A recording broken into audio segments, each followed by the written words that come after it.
I'm Laurah Norton, and this is One Strange Thing, the show where we search the nation's news archives for stories that can't quite be explained.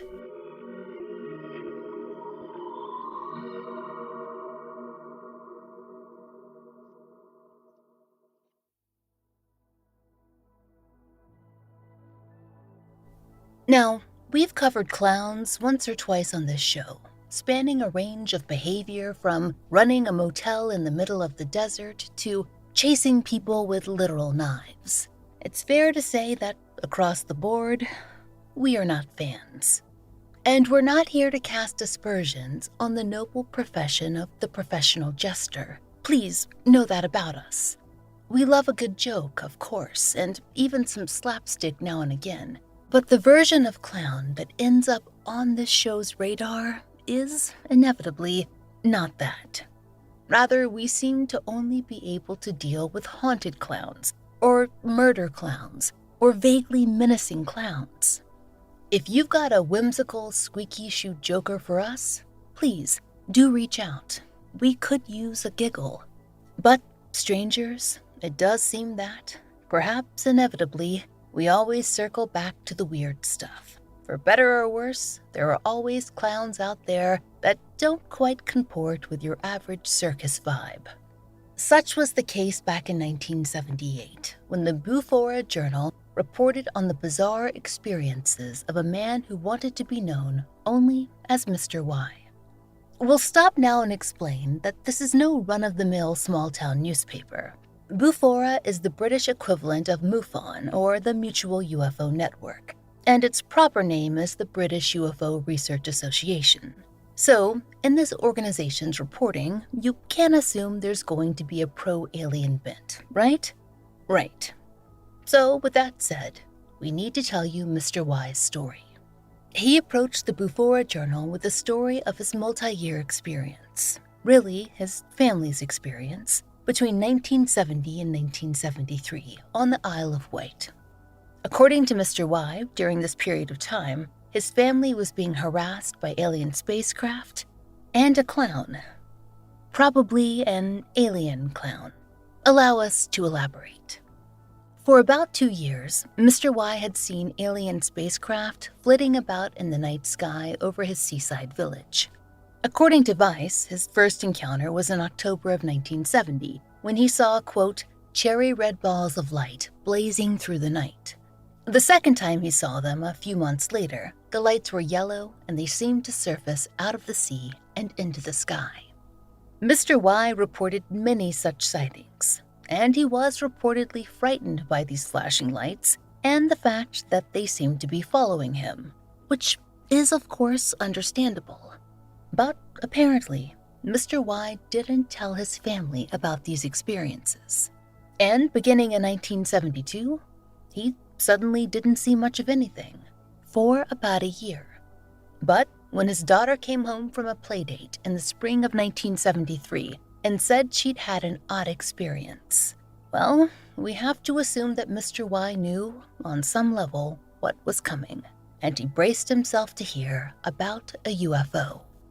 His 7-year-old daughter, who the journal dubbed Faye for the purposes of their telling, offered up a very different sort of story. And still, Mr. Y thought it was connected to his own experiences. As Faye told it, she and a friend had been playing outside when they heard a strange, quote, siren-like noise. Per the History Disclosure blog, they were near, quote, Lake Common, Sandown, which is a decently sized seaside village, and certainly not in the middle of nowhere. So Faye and her friend followed that sound, and according to Vice, they tracked the wailing tones, quote, across a golf course, through a hedge, and into marshland adjacent to Sandown's tiny airfield. As History Disclosure tells it, it wasn't long until they encountered a large, humanish figure holding a white microphone and scrambling in and out of what looked like, quote, a metallic hut. According to Laurah, the children described the figure as something between a robot and a clown. Vice describes it as having a rabbit-like gait and long, clumsy limbs. Laurah added that the children said that the figure was at least 7 feet tall and that it was neckless, which is an adjective that unfortunately for us has been coming up in kind of a lot of our recent cryptid stories. This figure wore a yellow hat and a green shirt and blue gloves. Its face had, quote, triangular markings for eyes, a brown square of a nose, and motionless yellow lips. Other round markings were on his paper white cheeks, and a fringe of red hair fell onto his forehead. So, yes, strangers, it looked something like a clown.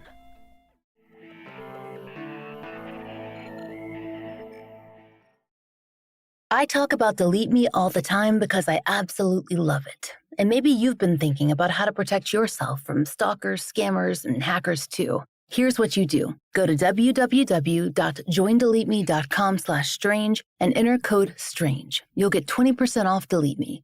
Delete Me removes your personal information that's being sold online. If you've ever stopped to think about how much of your private data is exposed and how easily anyone can find it, then you know why that matters. I've been a customer since 2021, and honestly, it's one of the best decisions I've made for my own privacy.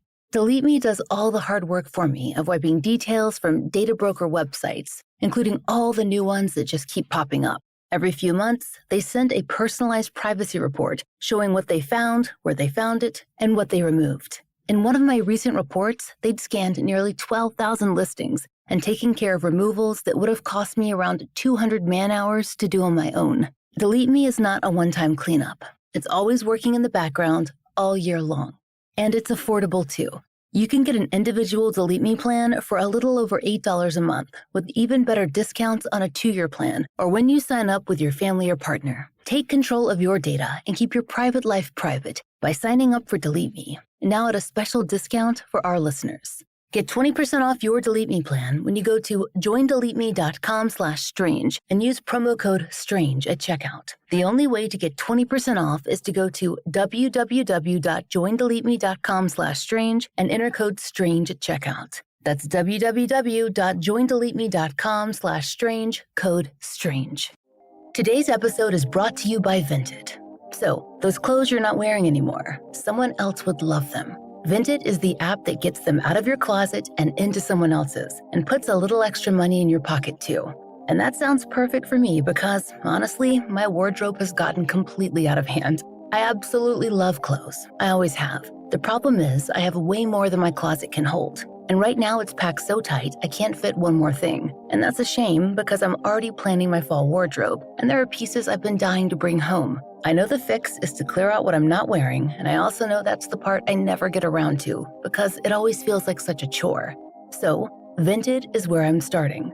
I've been going through the app, and it looks super simple and fun to use. You photograph what you want to sell, you write a quick description, you set your price, and you post it. That's it. The item's listed, and it's ready for someone to buy. And when it sells, Vinted sends you a prepaid label, so you just pack it up and ship it.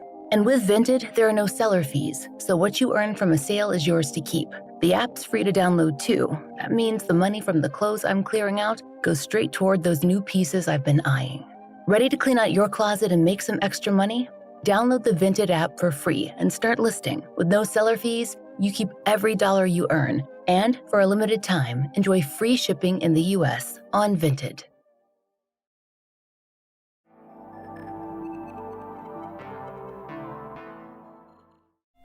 When Faye and her friend approached the creature, it didn't make any more wailing sounds. Instead, it wrote them a note on some paper that it happened to be carrying. Why did this giant weird clown keep that thing on him? And by thing, we mean post-it notes. Don't ask us. We're just here to relate the story. As history disclosure tells it, the creature wrote, "Hello, and I am all colors, Sam." Then, the microphone came back into play. Bufora reported that the children asked the creature a series of questions via the microphone. They started, understandably, with whether they were speaking to a human. Quote, "The answer was a chuckled no." They also asked if he was a ghost. The vague reply was, "Well, not really, but I am, in an odd sort of way." "What are you then?" they continued, but only obtained the answer, "You know," with no further explanation. Now, if you're wondering why these intrepid children didn't leave right then at full speed, we can't tell you. But what we can say is that this Sam invited them into its hut to check out the crib. And of course, they went because kids, right? McGruff the crime dog is spinning in his grave over the stranger danger of it all. And yes, McGruff is dead. If you're sad about that thought, listener, we regret to inform you that you are now an old.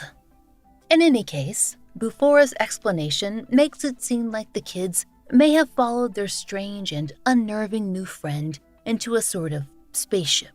They described, quote, 2 stories and a wall, quote, covered in a pattern of dials. According to Vice, the trio made decent conversation. Sam told them, quote, that there were others like it. It was afraid of people and would be unable or unwilling to defend itself if attacked. And that, of course, is our main criteria for new friends. The children, they even stayed long enough to hear about how Sam was able to drink water from the lake after performing a kind of sanitizing process on it, which is probably a good thing with, microbes and stuff. And they also learned that Sam could eat berries. Sam showed them how by putting a berry in his ear and making it reappear in his eye socket, and then teleporting it into his weird, flat mouth hole, which is decidedly not what eating looks like on any planet that we are familiar with. According to History Disclosure, the kids must have been unaffected by that horror show because they chatted with Sam for another 30 minutes or so. Then they headed home, without screaming or crying or throwing up, it seems, which is honestly an enormous achievement. When Faye told her father, Mr. Y, this story, his reaction is not what ours would have been. Perhaps it's because he believed he'd been chased by UFOs for a couple of years. But instead of doing what medical professionals would call freaking the heck out, Mr. Y immediately started connecting the dots and likening his daughter's experiences to his own. He told Bufora, quote, I get the impression Faye was somehow taken into a bubble of alien reality created by this strange personage. He told them he had just made the hut. Also, Faye told me that while they were talking to this ghost, 2 workmen nearby were repairing a post. They paid no attention to the weird charade, as though they could not see it. The fact that the workmen did not see anything might have been a sign to many parents that their child had not had an interaction with a ghost alien robot clown, but had in fact been playing pretend. Remember, though, that Mr. Y had his own repeated brushes with the supernatural, so he was more willing to believe than most. And then there was no more reporting, no more follow-up, just this bizarre story that ties together 2 unbelievable experiences. A father chased by spacecrafts and a daughter who claimed to have climbed into the hut of a friendly, microphone-wielding creature and then returned home unharmed. It's not a story that we can tie up neatly for you strangers. And to be frank, we're perfectly happy to chalk this one up to the vivid imagination of a child who wants to pull a fast one on her dad. Or we would be happy to do that. Except for one strange thing. Vice offers us some compelling possibilities for where Sam might have come from, if not purely the world of imagination. And there are some interesting threads to unravel here. First, and most interesting to us broadcast media nerds, is the BBC test card theory. As the BBC expanded its terrestrial broadcasting endeavors, they used something called a test card to make sure that the TV station was transmitting all of the colors right. It's a similar purpose as to those bars of color that you might see on an off-air station. But, as our new favorite website, the Test Card Fandom Wiki told us, the BBC was using something called Test Card F in the late 60s and early 70s. It featured the normal geometric colors and patterns, plus, incomprehensibly, a photograph of a little girl playing tic-tac-toe with a neon-clad and very unsettling clown doll. This is apparently a meme of sorts across the pond, and if you're over there, please confirm. But anyway, Vice proposes the possibility that a small child might have seen that test card and had the seed planted that they too could be friends with a clown. We'll post Test Card F in our social media just so you can experience the absolutely inscrutable aura of this image. Honestly, we buy it. Vice also mentions an interesting theory about all colors Sam. It's a strange phrase, of course, but per Vice, quote, it sounds close to a child mishearing or mispronouncing alakazam. All colors Sam, alakazam. Toss in a childish lilt and a British accent, and this all seems perfectly plausible to us, too. There's also, of course, the possibility that Sam was just some local weirdo doing sleight-of-hand tricks and speaking in nonsensical tongues at children. We're not totally sure how that would explain a windowless metal hut in the middle of a marsh, or the spaceship aesthetic of Sam's home, or the absolute conviction of these children that they had not been speaking with a human. We've met some pretty precocious 7-year-olds after all, and they tend to have a healthy sense of skepticism, even at that age. What's left, then, is the possibility that Sam was in fact an alien of some kind, visiting the Isle of Wight temporarily and pleasantly surprised to have made some friends. In favor of that argument, nobody else has ever come forward to reveal that Sam was a hoax. Not Sam himself, and not even Faye, grown up and ready to come clean. There were no more sightings, no copycats, and no admissions that the whole thing was nonsense. Sam the Sandown Clown simply vanished, like a berry into his own eye socket. So, will he perhaps reappear someday?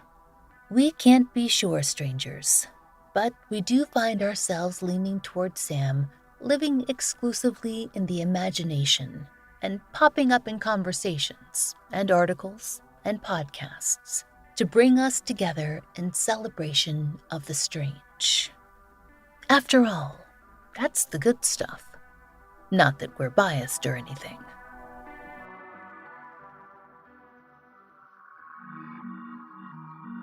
We hope you'll join us next time for another premium exclusive story from the fine print of America's local papers. From the lives of regular people, just like you and me, except for one strange thing. Oh, and if you wouldn't mind, please take a moment to leave us a rating or review wherever you're listening. It helps us find more listeners.